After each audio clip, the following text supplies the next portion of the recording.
Sit back, relax. Try to maintain your composure. You are about to become connected.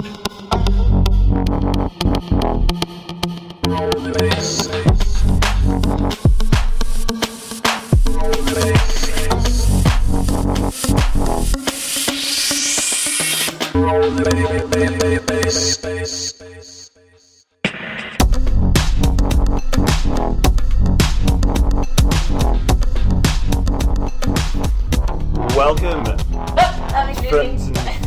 Bullshit. What it was my turn. My turn. Well, continue, madam. You just told me to open it up and then you fucking keep butting. Alright, go ahead. Welcome, children and aliens, celestials. I reckon there are aliens listening to us. Plants, leaves, rocks, Dogs, creatures. Molly, everybody. Welcome to podcast number 17. 17. Today we've just got Shaun and I, unfortunately for you. Don't just You're going to have to say it listen to us ramble. We've just got Shaun. We've just got Shaun and I. We're the fucking stars of the show, you know? I feel sorry for anybody who has to listen to our filth. Who's got nothing better to do, you dirty bitches. No, look, you know, to be honest, ask anyone. Ask your mum, your dad, your sisters, your brothers, your friends, your family, and they will say that this is probably the best thing you can do in your life for the next hour. I would dare say it. You won't regret it, yeah. Maybe slightly dumber. We might regret it. We might regret it. But the way the world's going, ignorance is bliss, and maybe dumber is what you need right now. Yeah, a bit more. Best not to get smarter. Desensitization is quite effective in this day and age. It is. But I fucking hate it. You know what you just said before? You said, to be honest. Like, you say that all the time. I think I say it all the time. I have Everyone to. says it all the time, but I fucking hate that phrase. I want people... Why wouldn't you be honest? Why not? Why does everyone assume that... I want people to know. No, I don't lie regularly. Honest. I don't lie regularly, but I want people to know that when I say, to be honest, you need to understand that I'm saying something serious at the moment. It's not like a lie, and this is an honest thing I'm saying right now. So, you know, hold on to your seat, Dorothy. So you should say to be serious. Well, fucking, I don't know. To be serious, to be honest. That's why the English language is so fucking amazing, because you can just throw any word out there, especially Australians, and you can make it mean something else. Is that just me? What? I don't know. I don't even have an example. Like I was just trying to... No. That's like a bad what? word. Don't say that word, Sorry. Tess. No. It's not becoming... I've got to stop calling boys I have Fair dates enough. with cunt as well. That's awful. I have to pull Tess up when she has a date with some guy. I come home and they're drunk, and she's sitting on the balcony and Tess is drunk, and she's like, you can't, like, on their first date. Yeah. That one didn't work out. It was the second date. Oh, I'm sorry, second date. Shut up. And I knew what you were going to do on the first date with that guy the other night. Anyway, what happened today? Do you know what happened today? So I watched a video today of the Russian Prime Minister. Well, that nuclear one. Yeah, the Russian Prime Minister, in a roundabout way, stating that if any country in the world overrides the sovereignty of another state, because obviously Russia, you know, Syria, Iran, they're all about the state, communist rules, so state is very important to them, as it is to everyone else, every other government in the world. But if a country, hence America, overrides the sovereignty of another state... For example, Libya. For example, like what happened in Libya, but for example... Which was a completely an illegal war, by the way. He didn't say Iran. NATO killed Gaddafi.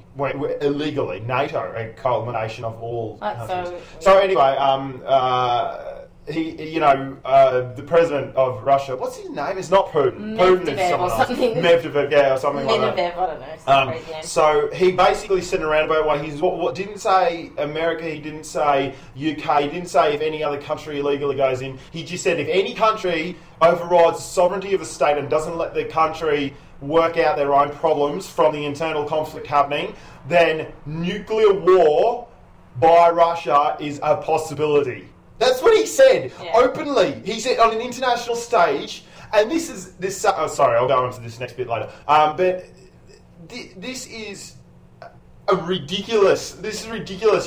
He actually said before it's like a teacher saying, now if anyone speaks out again, don't want to get anyone upset or on edge, but I'm going to give you the strap. That's what principal would say. But he actually said, I don't want to get anyone on edge or upset. No, he goes, I don't want to spook anyone out. I don't want to spook anyone out, but nuclear war is a distinct possibility. And you're like, what do you mean spook anyone out? You're talking about like destruction of the human race and everything that we've ever held dear in Western society or in any societies, first, second, third world, fucking. Or on this earth. Or on this earth, yeah. We're going to turn back into rubble again, and he's like, I don't want to spook anyone out, but if anyone illegally goes into another country and doesn't go through the right things like America did with Iraq. Look, too many to explain.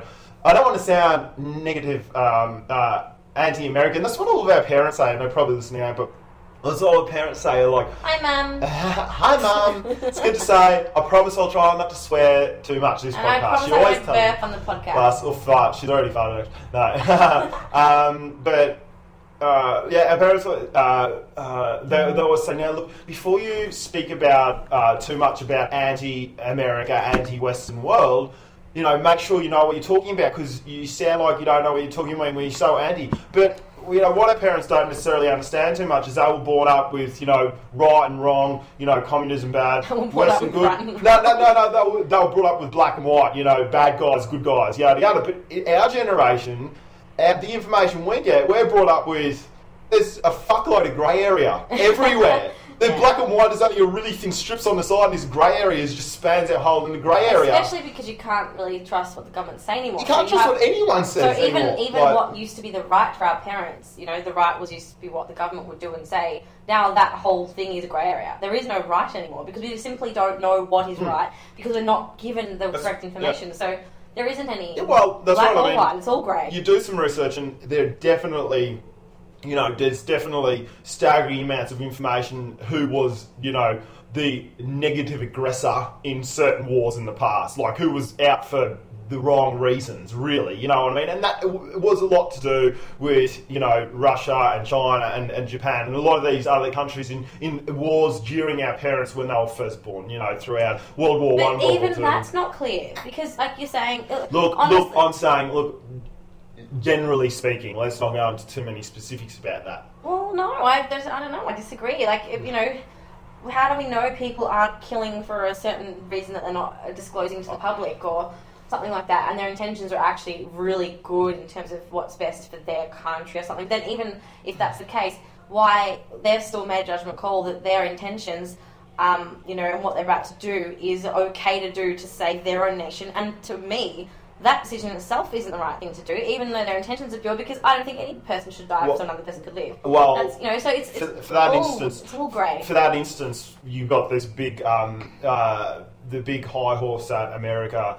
can sit on with their so-called concept of freedom. And, from what the young people learn today, that concept of freedom is an illusion. It's not real. Yeah, democracy. That is a big high horse that they can sit on because, even though you might have a, central controlled state like Russia or something through communism, then you've got America. Through the Cold War, it's sort of like, well, democracy winning over communism. Communism's all about the state, but democracy is all about freedom of the person, the individual, to do whatever they want, be whoever they want, but the state have to. So, if you put the balance on, then a lot of people would go, well, democracy should win over that. And that it wouldn't, though. That's so not true, because that's why there's such a massive battle between those two ideologies, because both of them have amazing qualities about them. That's the reason that they came about to start with.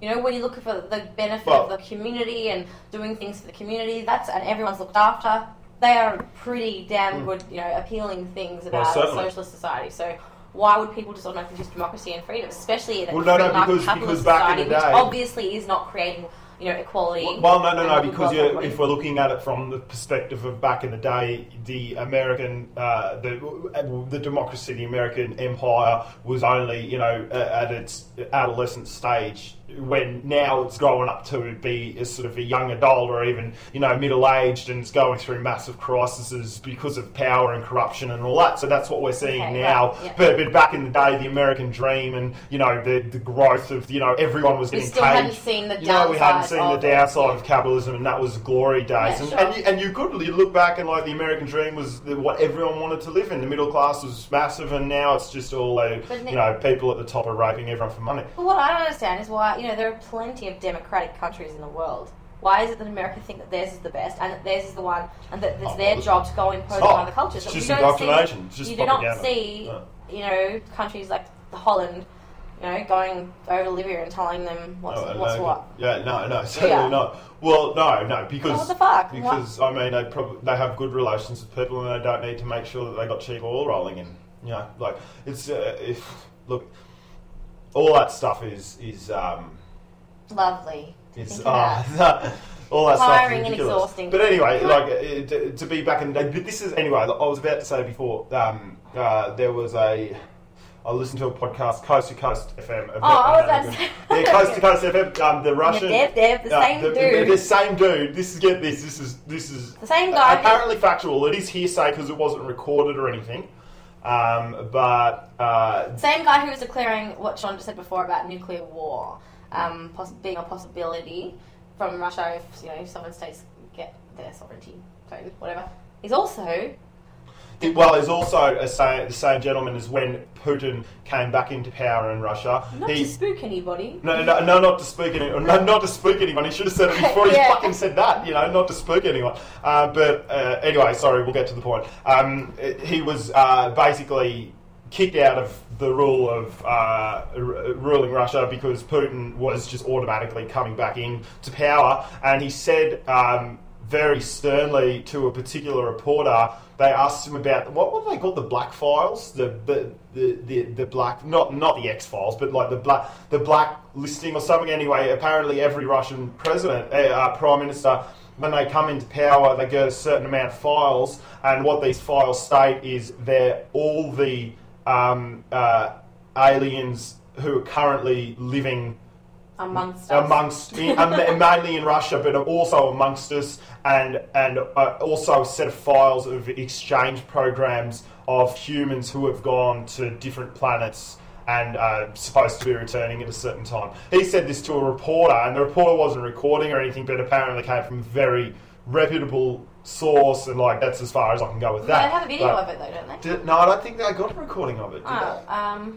not sure. But not only that, he actually said that there is a Men in Black type team. Yeah, there is a Men in Black type team. Yeah, I'm not sure if it's in Russia, but maybe a worldwide one that actually oversees the whole alien phenomenon on Earth. Yeah.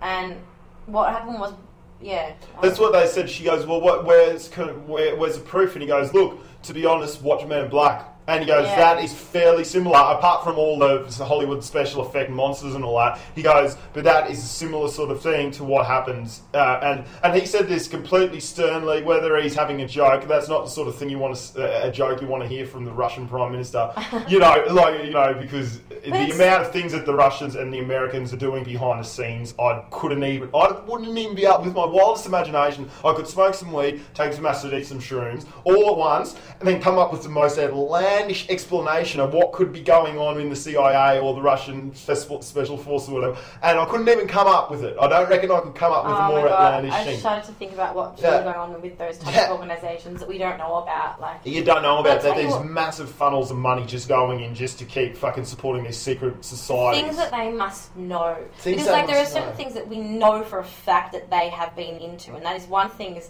remote viewing. Massive. Since the 50s or 40s, they've been using remote viewers to get information from military information and the predicting from future events and predicting the future. Not only that, they've been using drugs like scolopamine, which is a Colombian flower. Scolopamine. Which go into that. Yeah, which you get this. All you have to do is sniff this thing.